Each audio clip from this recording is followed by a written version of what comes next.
Assalamualaikum warahmatullahi wabarakatuh kepada peserta program Berkebun Bersama C++.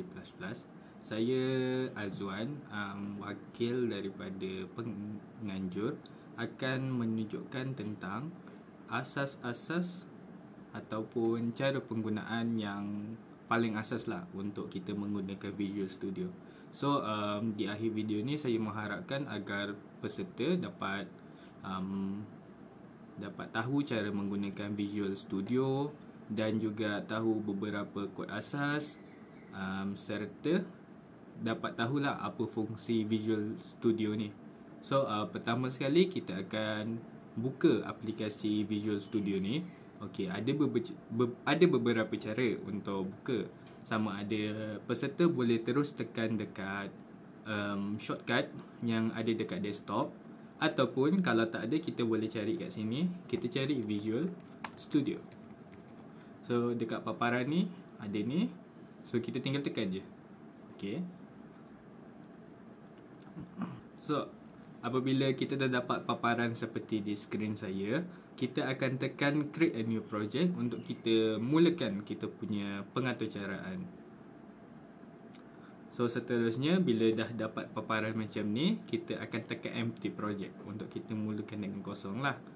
Kita tekan next, dan ni adalah project name, iaitu nama project kita lah. Contoh sekarang ni saya nak buat pengenalan kan. So saya namakan project ni sebagai pengenalan kepada C++. Dan kemudian location ni adalah tempat di mana file project ni akan disimpan lah. Contohnya kat sini adalah C user source repos. Ni maksudnya file yang akan dibuat ni akan disimpan dekat bahagian ni lah, dekat dalam laptop saya. Kalau peserta nak tukar, boleh tekan dekat titik 3 ni. Lepas tu tekan, dan kita akan nampak lah. Peserta boleh lah pilih nak desktop ke, download ke, mana-mana lah yang rasa senang jumpa, ataupun peserta dah buat file sendiri ke, boleh. So sekarang saya tak nak ubah sebab saya nak biar simpan kat situ. So dekat bahagian ni, kalau benda ni tak ditik lagi dekat kotak ni, tolong tik, sebab kita nak simpan solution dia sama tempat dengan projek kita. So bila dah settle, dah selesai tulis nama projek semua, kita tekan create. Alamak.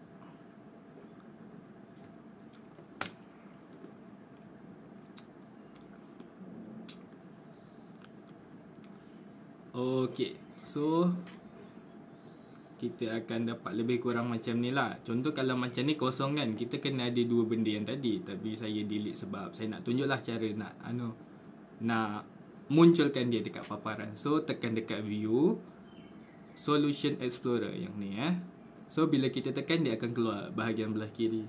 Dan yang kedua yang belah bawah tu adalah output. Sama juga, tekan view dan kita cari output dekat sini. Okay, so dah dapat output. So dua ni kira macam asas lah, macam kegunaan asas kalau kita nak buat bahasa pengaturcaraan.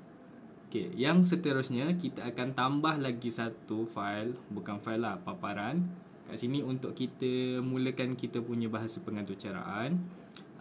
Cara dia adalah pergi dekat source file, tekan source file. Lepas tu kita tekan butang kanan mouse ataupun right click, pergi dekat add dan pergi dekat new item. Okay, dapat. So saya ulang semula. Pergi dekat source file, klik, kemudian tekan right click ataupun butang kanan mouse, pergi bahagian add dan tekan new item. Dan kemudian kita akan pilih C++ file dalam kurungan .cpp. So yang ni nama kita boleh je namakan sama macam tu, ataupun nak tukar nama lain tak jadi masalah. Cuma kalau nak lawa, just tulis lah, tulis pengenalan kepada C++ jugalah ya. Pengenalan kepada C++. Dan kemudian kita add. Okay, nampak tak ada paparan macam ni? So bila kita dah siap dapat paparan macam ni, kita akan start dengan kita punya bahasa pengaturcaraan. Dalam bahasa pengaturcaraan ni kita ada beberapa kod asas lah untuk kita start ataupun kita mulakan kita punya bahasa pengaturcaraan C++ ni. So bahasa kod asas dia adalah hashtag include IOStream.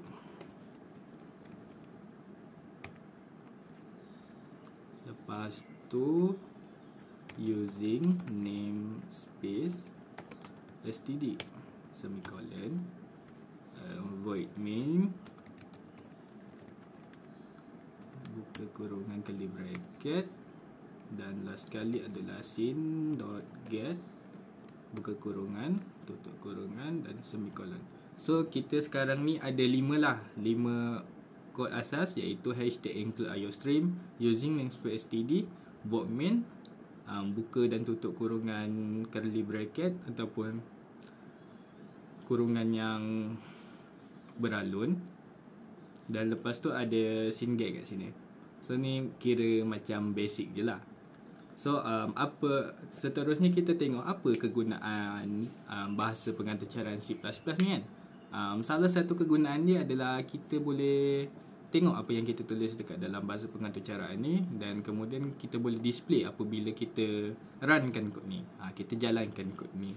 So jalankan tu, okey, kita buat dulu contoh dia, contoh cout selamat datang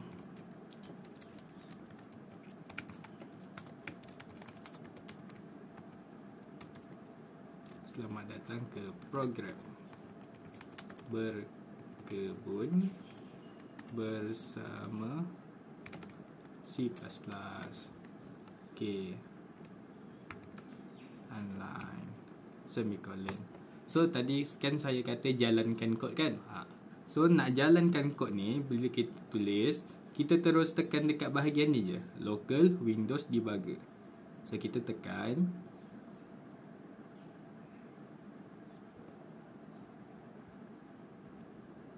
dan kemudian kita akan dapat satu aplikasi yang terbuka secara automatik. Dia akan tulis balik apa yang kita tulis kat sini. So kita tulis selamat datang ke program berkebun bersama C++. So kalau kita nak tambah ayat, kita boleh je copy. Contoh kita copy balik cout anak panah, tulis terima kasih atas kerjasama anda. Lepas tu semicolon. So kita terus tekan lagi. Okey, nampak tak apa yang kita tulis? Semua dia tulis balik lah dekat dalam aplikasi yang terbuka ni. So ni adalah salah satu lah cara maksudnya penggunaan bahasa pengaturcaraan C++ ni, dan kita guna aplikasi Visual Studio sebagai dia punya medium lah. So ada banyak lagi penggunaan ni bahasa pengaturcaraan C++, dan dia akan lebih kompleks lah. Contoh, tapi seterusnya saya akan tunjukkan satu kod yang agak kompleks.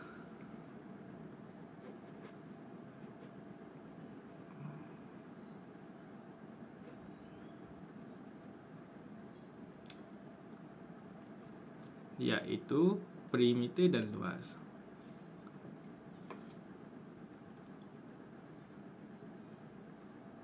So kat sini kita akan nampak kat sini saya dah sediakan lah satu kod yang agak panjang dan agak kompleks lah. Fungsi kod yang saya tulis ni adalah untuk mencari luas, perimeter untuk sesebuah segi empat. So kalau peserta dapat tengok kat sini, kita ada yang hashtag include, ada conio.hash. Ini adalah salah satu kod yang digunakan untuk kita buat satu bahasa pengaturcaraan yang agak kompleks lah. So kalau macam ni, kita try run. So kat sini kod ni kita akan melibatkan pengguna kod lah. untuk masukkan nilai yang mereka nak lah. So contohnya kat sini nak mencari luas dan perimeter sebuah segi empat. So dia suruh masukkan nilai panjang sebuah segi empat. So mungkin kita ada nak kira ekar tanah macam mana ke, ataupun apa-apa yang berkaitan berkebun ataupun masalah dunia nyata kan, masalah realiti. So contoh kat sini kita ikut panjang dia, contoh 56. So yang ni lepas kita dah masukkan nilai tu, kita tekan enter. Dan kemudian dia minta pula masukkan nilai lebar sebuah segi empat. So mungkin kita ambil 20 dan kita tekan enter lagi. Dan dia terus automatic kira luas segi empat tersebut ialah 1120 dan perimeter untuk segi empat tersebut ialah 152. So dia akan terus kira, dan kalau kita nak dia buat lebih lagi boleh, cuma kena buat kod dia lah, formula yang dia gunakan semua dalam kod tu. So sekarang lepas kita dah siap tu, dia akan keluar satu statement ataupun satu penyata. Dia kata tekan butang enter untuk teruskan atau butang star untuk keluar. So sekiranya peserta nak teruskan masuk nilai ataupun nak kira segi empat, tekan saja enter dan dia akan keluar balik macam tadi. Okay, so dia kata mencari luas dan perimeter sesebuah segi empat. Masukkanlah nilai balik. Tadi nilai panjang berapa, contoh nak 49 pula. Lepas tu nilai lebar mungkin 3 je. Okay, so kita akan dapat luas segi empat tersebut ialah 147 dan perimeter untuk segi empat tersebut ialah 104. So kemudian peserta dah tak ada benda nak kira, dah selesai pun masalah, peserta nak keluar. So boleh je tekan shift 8 ataupun butang star lah. Kalau dekat laptop saya butang star tu adalah shift 8. So kita tekan je dan dia akan terus press any key to close the window. Maksudnya tekan je apa-apa butang untuk kita keluar daripada tu. So boleh je tekan enter dan dia terus keluar. So itu saja untuk video kali ini.